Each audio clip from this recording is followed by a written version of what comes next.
Hey, this is Judith and this is another video. If you don't know me, I'm a twin flame teacher and you find everything you need to know about my services in the description box below. Send me an email for more details. And today it's all about unconditional love. We want to know more about this unconditional love. So what is this all about on our twin flame journey? Well, the unconditional love, actually, I understood this like one bit after the other. I began to have deeper understanding of what unconditional love is, and I think this is totally normal, that you would slowly discover the meaning and the depth of unconditional love.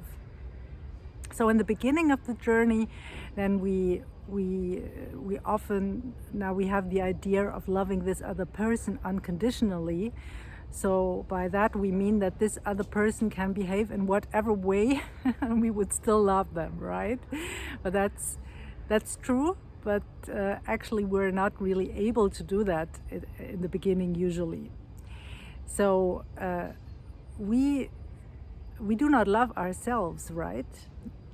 And so we have to accomplish this first. This is the first step, and so this is like turning it around and making it all about us and seeing what issues come up, and then do the deep healing work, because all our wounds have to be looked at, right, and to be resolved, transformed, cleared. And so there's quite some work to do usually, unless you already have had another encounter with a false twin flame or a karmic relationship. You get a lot of work done there as well. But then there's still more to do, right? And so in the beginning we feel this pain, and there's, as I said in the last video, check that out if you haven't. That we are used to suffer, right? We don't question our suffering because our society is supporting, in fact, the suffering.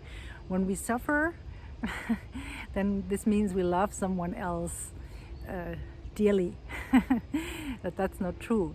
Love has nothing to do with suffering whatsoever, and this is what we have to discover on the journey. And also that this other person, because it is this close soul connection, the twin flame,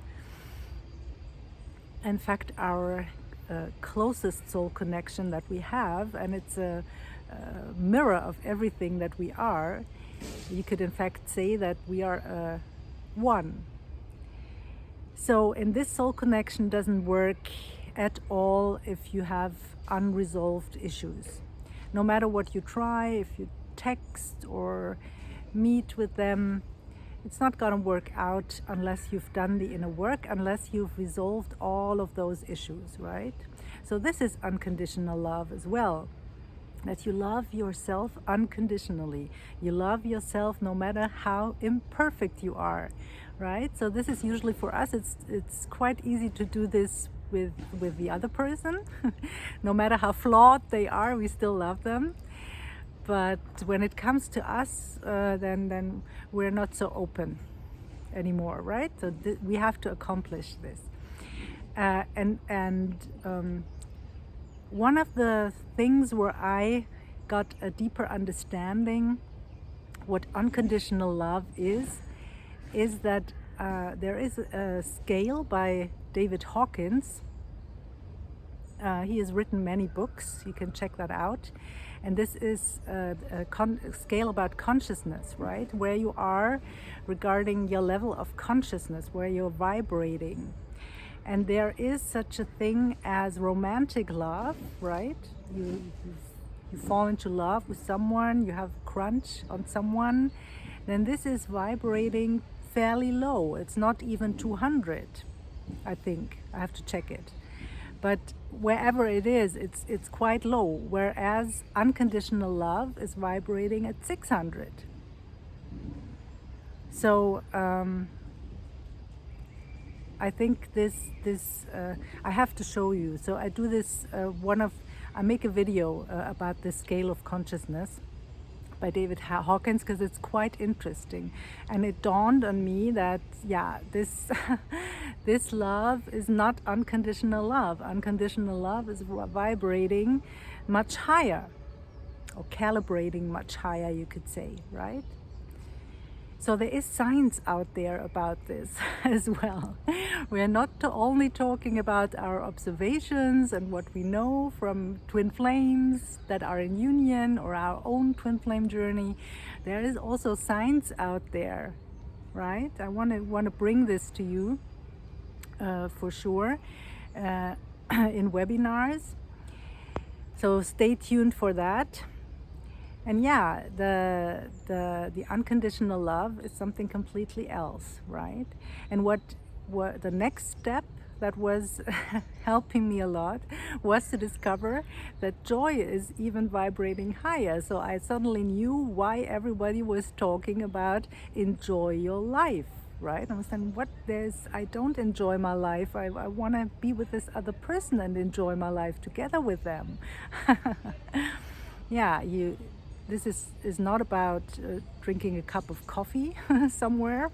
You can do that and enjoy that, but it's about finding joy and fulfillment in your own life as it is right now, right? This means no condition.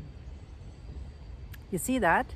So you're feeling joy, you're feeling fulfilled with no condition. You don't say, well, if I go on vacation, then I'll experience joy, or if I'll buy that car, I'll experience joy, or if I have this other job or this other person, then I'll be fulfilled and feel joy.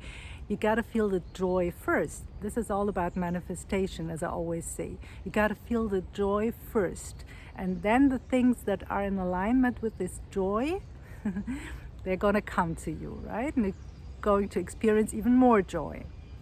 And same with unconditional love. You be in this place first of unconditional love, right? But you cannot pretend. And that's something really very important. You cannot pretend to be in unconditional love, and it's only the goal where you want to go, right? You will find out. You will know when you are there, but wherever you are, it's okay. It's about having enough self-love to look at you as you are, with all your wounds, and just to know that this can be resolved. And why? I don't want to see it as a problem, but I want to see it just as things that do not belong to you, because it's not your divine essence. Who you truly are is your divine essence. and all the rest, you can let go of the rest, really. You don't need that. You only need to be in your divine essence, and all the rest can go. Do you agree with me? So I think it's much easier to understand with joy, right? That you already vibrate in this joy and don't need anything, any condition before you experience that joy. And same with love. You can bathe in this vibration of unconditional love, and in fact you are going to experience love all around you. You'll be surprised, like how other people are going to treat you, right? To interact with you. And this goes also for family members. This is why people sometimes say, well, if you have problems with your family, you don't like your parents, or there's struggle between siblings or whatever, in families, there's a lot of struggle going on always. But it doesn't mean that we don't have to marry our siblings or our parents, right? But you'll feel that love for them, and you'll be in this place of just allowing them to be where they are, however imperfect, and this will not affect you anymore. It will not hurt you anymore, right? You'll just understand where they come from, and that they've been wounded and hurt, And actually, when you are in this unconditional love, you also see a lot of improvements in your family. It just happens like that, out of the blue, right? You can just observe how everything is aligning all around you. So maybe this was an eye-opener for you to learn a little bit more about this place of unconditional love where we all want to be, right? And that's all for today. I hope I see you in the next video, for sure, because I got more information, more wisdom to share with you, and also to raise your frequency, to raise your vibration really to a place on a not daily basis, but more than once a week, so that you can keep going with the flow of a high vibration, unconditional loving and joyful vibration. So have a beautiful day, and I'll see you soon. Bye for now.